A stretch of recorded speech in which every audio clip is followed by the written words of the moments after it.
People talk about love like it's always loud, like it has to come with fireworks and dramatic declarations and someone chasing you down the street confessing their feelings. But some of the most powerful love you'll ever experience doesn't make a sound. It shows up quietly. It stays without being asked to. It wraps around you like a stillness that feels more like home than anything loud ever could. And when an avoidant loves you, that silence becomes the most honest thing they've ever said. It's not emptiness. It's devotion in its purest form. For an avoidant, real commitment doesn't look like grand romantic gestures or constant reassurance or tearful declarations at 2 in the morning. It builds slowly, almost invisibly, through something most people overlook entirely: emotional safety. Because for someone who has spent their whole life learning to rely only on themselves, love was never really about passion. It was always about security. It was never the intensity of a feeling that drew them closer. It was the rare and unfamiliar experience of being able to feel something without that feeling becoming a threat. And when they finally find that safety, they begin to love in a way that actually lasts. Most avoidants learned very early on that closeness comes with a cost. They grew up associating intimacy with loss of control, with criticism, with the kind of emotional overwhelm that made them feel like they were disappearing. So they built walls. Not because they're cold or arrogant, but because those walls kept them intact. When they meet someone who doesn't come at those walls with a battering ram, someone who simply respects their pace without punishing them for it, something shifts. For maybe the first time, they feel peace inside a connection. And that peace is what cracks the door open. The more they sense that their independence isn't being threatened, the more they naturally begin to let you in. Not because you convinced them, not because you chased them hard enough, but because you created an environment where their defenses stopped being necessary. That's the key thing most people miss. Emotional safety for an avoidant isn't built through intensity. It's built through consistency. They're watching you. They're noticing how you handle conflict. They're paying attention to whether you give them space without making them feel guilty for needing it. They're clocking how you respond to their silences. And if you stay steady through all of that, if you don't blow up or shut down or turn their need for space into a personal rejection, they start to see something they never thought was possible. They start to see that love doesn't have to feel like chaos. That realization begins healing something in them they didn't even know was broken. For the first time, they glimpse the possibility of loving someone without losing themselves in the process. And that's when they begin to give what they've always withheld: their time, their thoughts, and eventually, their heart. You'll notice the shift before they ever announce it. They start reaching out first. They share small things about their day without being asked. They relax around you instead of performing composure or quietly bracing for something to go wrong. To most people, a morning text or a casual invite to hang out might seem insignificant. But coming from an avoidant, those things are not small. A morning text means they thought of you before they even decided to. An invitation means they want you in their space. A rare, quiet admission about something that scares them. That's them handing you something they've never handed anyone. These gestures translate directly to, "I feel safe with you." And for an avoidant, that is the highest form of love there is. This kind of commitment doesn't look like conventional romance. It won't come wrapped in constant affection or daily verbal affirmations. What it comes with is reliability. When an avoidant commits, they're not just agreeing to love you, they're agreeing to stay emotionally present, even when every instinct they have is screaming at them to pull back. They're choosing to stay open in the places they've been most closed off, because somewhere inside them, they've decided this connection is worth that risk. It doesn't happen fast, it never does. But when it happens, it's rooted in something most relationships never reach. An avoidance version of forever isn't built on promises, it's built on presence. When they let you in, they're not just sharing space with you, They're quietly dismantling years of protective conditioning, brick by brick. Their love may not be loud, but it carries a weight and a sincerity that's hard to match. They love with depth over display, with consistency over intensity. They choose peace over drama, understanding over control, safety over thrill. And in that kind of love, commitment isn't a declaration, it's a transformation. Fear slowly becomes trust. Solitude slowly becomes something shared.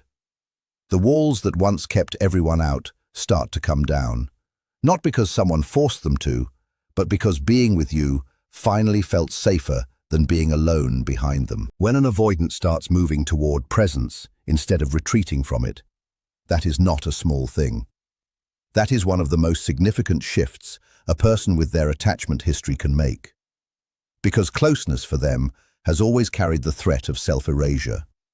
Every moment of real intimacy used to trigger that old instinct: pull back, protect yourself, get some distance before this gets dangerous. But when they start inviting closeness instead of escaping it, it means something fundamental has changed inside them. It means love has finally reached a depth where their defenses no longer feel necessary. And that transformation, quiet as it is the clearest sign they want you there. Not just for now, but for keeps. The moment they realize your presence isn't asking them to surrender anything, something in them begins to loosen. It's subtle at first, not a dramatic breakthrough, just a quiet easing of tension they've been carrying so long they stopped noticing it was there. They start to understand that being with you doesn't mean losing control of themselves. It means something they've never quite had before: comfort in simply coexisting with another person. For someone who spent years treating distance like a lifeline, learning to actually want closeness is nothing short of a revelation. It doesn't announce itself loudly. It shows up in small things. Staying a little longer in a conversation than they normally would. Wanting to spend more time together without needing a reason for it. Sitting in silence with you and not feeling the urge to fill it or escape it. These aren't random changes. They're signs that a nervous system once hardwired for withdrawal is slowly learning something new. That connection can regulate rather than destabilize. That being near someone can bring calm instead of threat. Where there used to be tension, there's now ease. Where there used to be avoidance, there's now genuine curiosity. You stop feeling like pressure to them. You start feeling like peace. That shift is psychological at its core.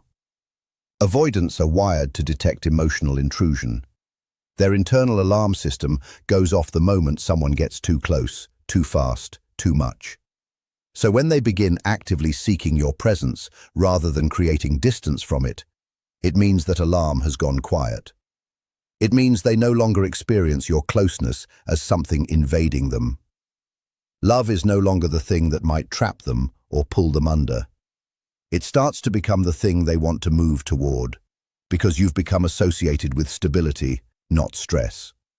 You become the emotional home they didn't know they were missing, the one person around whom they can finally stop bracing themselves and just rest. Their walls don't come down through confrontation. They never do. They dissolve, slowly, quietly, through trust that gets built in the small, consistent moments most people don't even think to notice. And when that starts happening, their love becomes visible in its own understated way. They might reach for your hand, not out of impulse, but out of something grounded and intentional.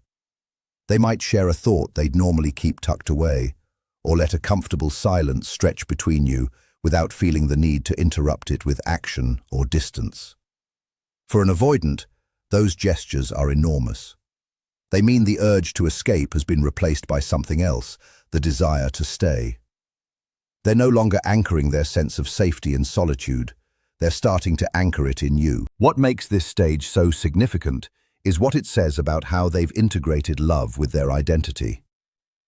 When an avoidant begins seeking your presence, it doesn't mean they've abandoned their need for space. Space still matters to them, and it always will. But it no longer functions as a wall they put between you to protect themselves. They can be close without feeling controlled. They can be open without feeling exposed. They're not running from intimacy anymore. They're finding safety inside it. Their version of closeness is rooted in peace rather than performance, in quiet loyalty rather than dramatic display. And that shift, from needing distance to choosing presence, is how an avoidant shows you their love has become something permanent. Not through declarations, not through grand gestures, but through the quiet, repeated choice to be near you. Through their calm companionship, their steady loyalty, the ease that settles into their body when you're around. These are the signs that speak the loudest, even when nothing is being said. When an avoidant starts seeking your presence, it means you've become woven into their internal sense of calm, the place where they no longer need to run in order to feel free. Now, when an avoidant begins to show you their inner chaos, that's a different level entirely. That is one of the most profound and rare things they can offer another person, because their whole life has been built on the opposite. They were conditioned to believe that emotions are dangerous, that showing vulnerability is an open invitation for pain, and that the only way to stay safe is to depend on no one but yourself. On the surface, they appear composed, even unreachable sometimes. But underneath that calm exterior, there is an entire world of suppressed fears, unspoken insecurities, and emotions they've been quietly managing alone for years. Opening that world to someone else isn't something they do lightly. It requires a level of trust that is almost sacred to them. So when they start letting you see what's really going on inside, when they start sharing the parts of themselves they've spent years keeping hidden, it is not a casual moment. It is an intimate declaration. A quiet confession that says, I no longer see you as something I need to protect myself from. I see you as someone safe enough to witness who I actually am. Avoidants live behind emotional armor that most people never get past. They've survived by keeping their feelings managed, presenting composure to the world even when everything inside is turbulent. Their need for distance was never really about rejecting connection. It was always about self-preservation. So the moment they no longer feel the need to hide, the moment they start lowering that armor and letting you see behind it, it means love has done something remarkable. It has softened the instinct that kept them defended for so long. It means they've found someone whose presence doesn't amplify their inner storm. It quiets it. And that is not something they take for granted. This usually starts small, a story from their past they've never told anyone, a fear they admit out loud for the first time, a painful memory they share, not because it came up casually, but because something in them trusted you enough to bring it forward. To an outside observer, those moments might look ordinary, but they are anything but. Every single one of those confessions is a brick being quietly removed from a wall they built to survive. And the more they feel accepted in those vulnerable moments, truly accepted, without judgment or pressure, the more they begin to believe something they never fully trusted before. That love and imperfection can exist in the same space. That they don't have to be put together to be worthy of staying. Something starts to shift in the way they understand being seen. For most of their life, visibility felt like danger. Showing someone who you really are meant giving them something they could use against you. But slowly, through the experience of being met with patience instead of judgment, they start to revise that belief. Being seen doesn't always lead to rejection. Exposing pain doesn't make you weak. And the very fears they've spent years running from, those fears can actually calm down inside a real, honest connection. When an avoidant opens up, it's not graceful. They don't pour their heart out in perfectly articulated sentences. They stumble. They second-guess themselves mid-thought. They share something vulnerable and then immediately apologize for being too much. But underneath all of that awkwardness lives something genuinely beautiful. A real desire to connect. Not just to be present, but to actually be known. That stumbling, hesitant vulnerability isn't a flaw. It's proof that they're trying. And for someone who spent years perfecting the art of emotional self-containment, trying is everything. This kind of openness also signals something deeper about where they are with you. They're not just attached anymore, they're emotionally invested. They no longer need to appear invincible to feel safe around you. What they want now isn't to impress you, it's to be understood by you. They're not chasing perfection, they're craving empathy. And that is a profound shift for someone who once kept the world at arm's length. There's also something else happening in these moments. When they show you their broken parts, they are quietly watching how you respond. They've spent so much of their lives braced for abandonment that revealing their messiness becomes a test they may not even consciously realize they're running. Not a manipulation, a survival reflex. And how you show up in those moments matters more than you know. If you meet their vulnerability with steadiness, with patience, without making them feel like a burden, they begin to internalize something they never quite believed before. That love doesn't require them to be flawless.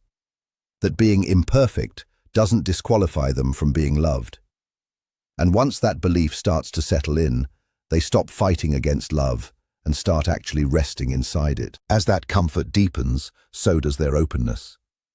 They move past sharing fears and start doing something even more rare for them, expressing needs.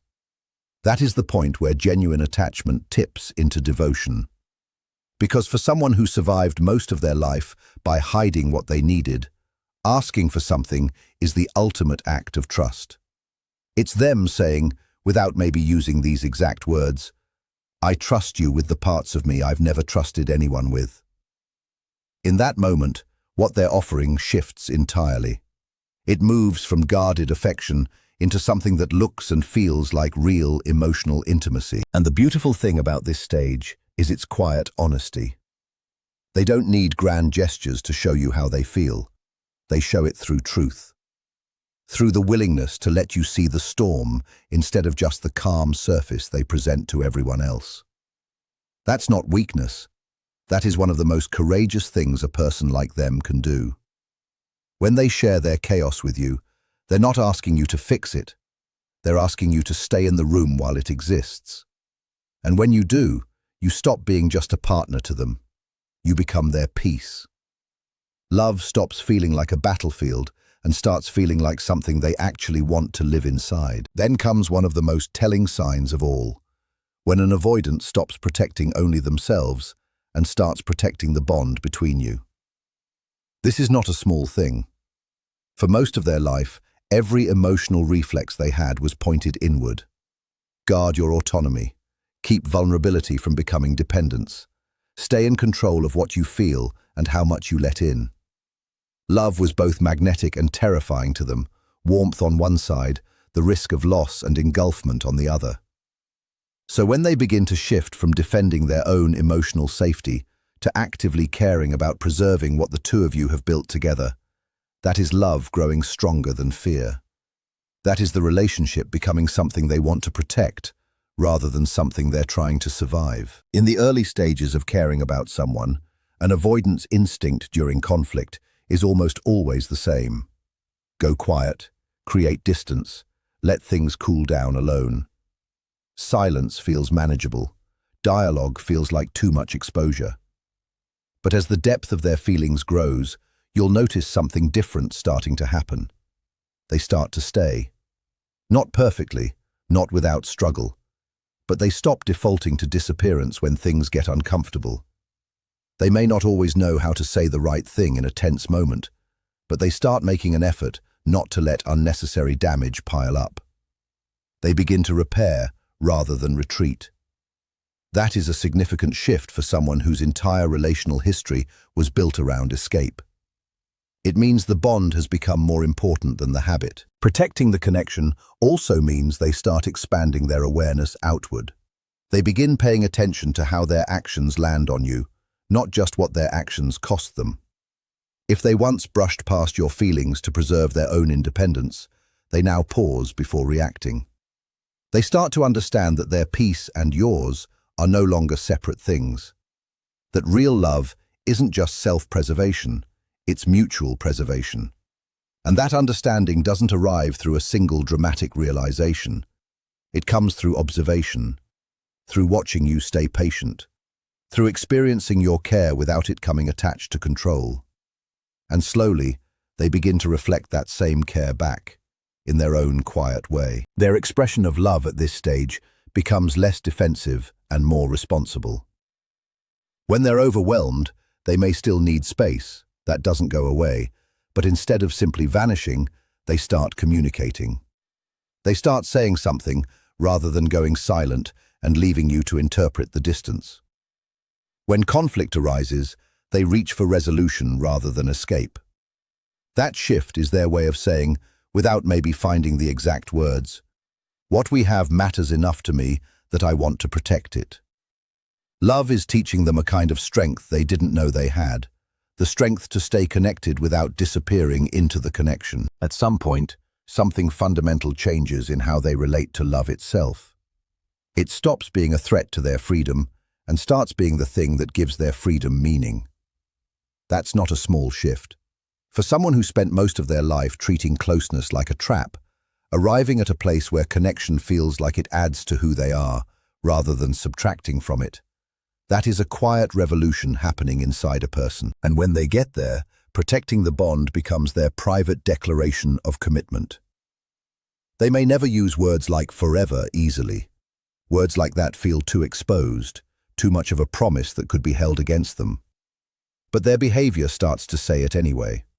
They show up when it matters. They stand by the relationship when people on the outside don't understand it. They start factoring you into decisions that they used to make entirely alone. None of that looks like a grand romantic gesture, but it is the language of someone who has begun to build their life around something that includes you. This stage also takes a kind of courage most people don't give them credit for. Because caring deeply for an avoidant is genuinely terrifying. It creates exposure. It creates the possibility of loss.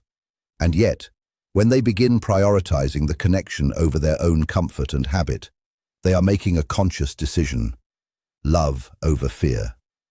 Not naively, not without knowing the risk, but with full awareness that the risk exists and choosing it anyway. That is emotional maturity. That is the moment love stops being something they're just trying to manage and becomes something they're actually trying to build. They stop protecting their heart from you. They start protecting it with you. That shift may not be visible to anyone watching from the outside. But between two people who speak the language of patience and quiet consistency, it is felt in everything. Their care becomes steady. Their effort becomes genuine. Their presence becomes something you can actually rely on. Love, the very thing that once made them want to run, becomes something they guard. And in that silent act of protection, there is no clearer sign that what they feel isn't temporary. It's the kind of thing they want to carry forward. Their loyalty can look like detachment to those who don't understand them, but to the right person, it's unmistakable. A devotion that doesn't need applause, only presence. When they commit, it's never impulsive. It's a conscious, considered choice made after sitting with their feelings long enough to trust them. And when they choose to stay, day after day, offering their calm and consistency without fanfare, that is one of the rarest things a person can give. To love in silence, but to love without end.